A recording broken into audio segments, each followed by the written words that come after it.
Didn't you already go? Kevin.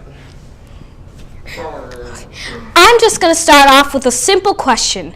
How many of you have used any type of social networking sites? That's what I thought.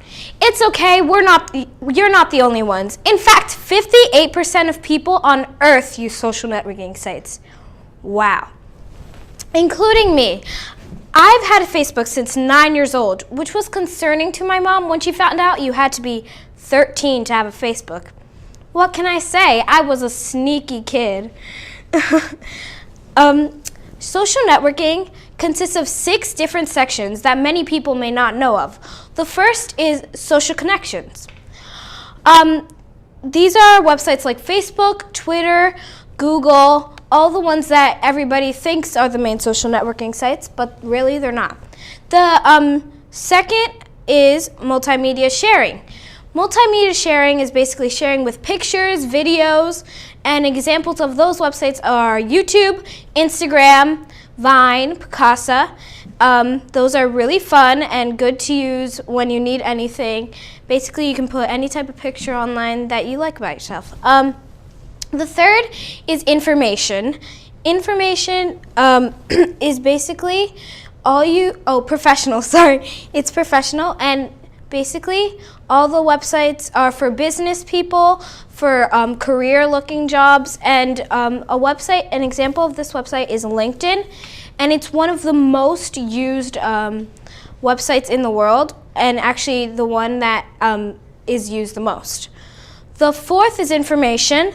Information is basically websites that you can use to get any type of research, anything that can better you in your knowledge or intelligence. The fifth is education. Education is basically where you get all your school information, colleges, anything that has to do with academics. And the last is hobbies.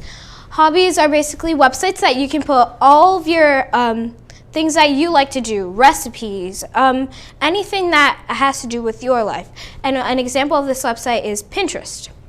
So now that you know all about social networking, we can move on. This is a strange question, but have you ever tried to look yourself up on the internet? I know I have. Well, if you haven't, here's what it looks like. First thing I did was type in my name, Mariela Genao. And then I scrolled, and what do you know? There I saw my face, and then I saw it another time.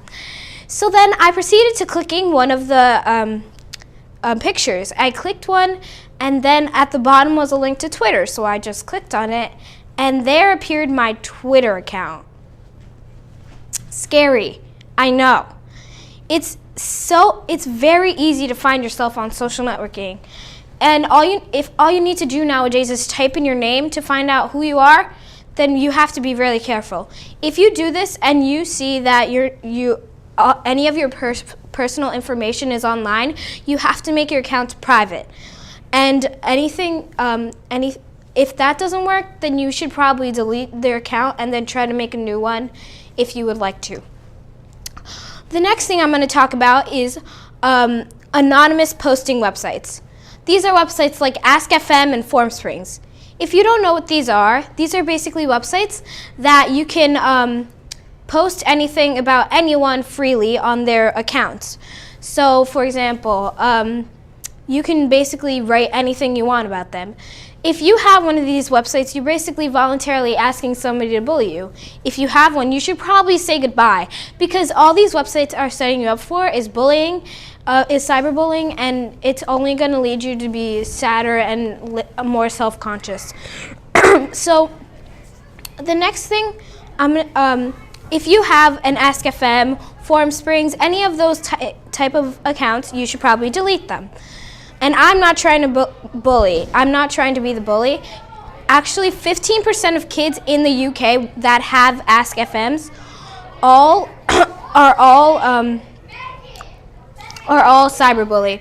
So the next thing that I'm going to talk about is catfishing. So basically, catfishing is where people can basically pretend to they can pretend to be somebody else and then try to build a relationship with somebody on the internet without having met them or basically not even knowing who they are. So here's a video of, they actually made a show about this topic, and here's a trailer of the show. So.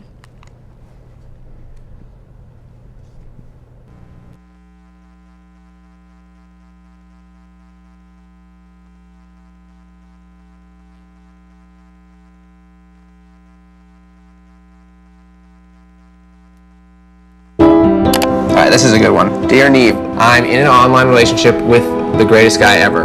And we have officially been dating for the last 2 years. For about 3 years now online. For 10 years. One problem. We haven't met yet. Short of photos and phone conversations, I have not actually seen her or talked to her in person. We've tried to meet almost a dozen times. I need the help of someone who's been through this experience before, and that's you. I'm desperate to meet the man of my dreams. Let's go! Come on, are you crazy? Neve, we're gonna miss the flight. We are heading to Atlanta now. Rochester. Going to Mississippi. Hey! Hey! Hi! Hey, man. How you doing? The connection we built is really something once in a lifetime. It's an unconditional love.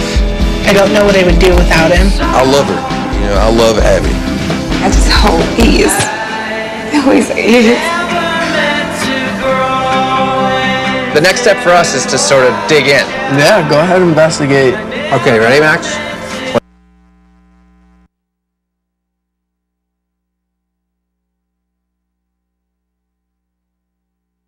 A lot of people do this, and it's crazy because they've never even met the person.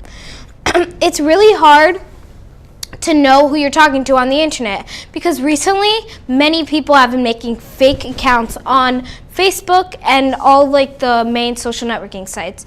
So actually 83 million of all Facebook users are fake. Let me just take a second and repeat that number. 83 million out of 1.4 billion users on Facebook are all fake. It's scary. Actually, you never know who you're talking to online, so they can be either fake or real. So,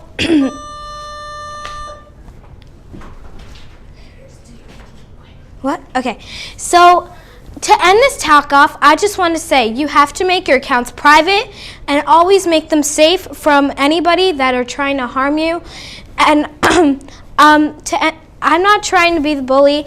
And I don't want you to delete all your accounts. I just want you to make them safe so that harm won't find its way in your life. So thank you and goodbye.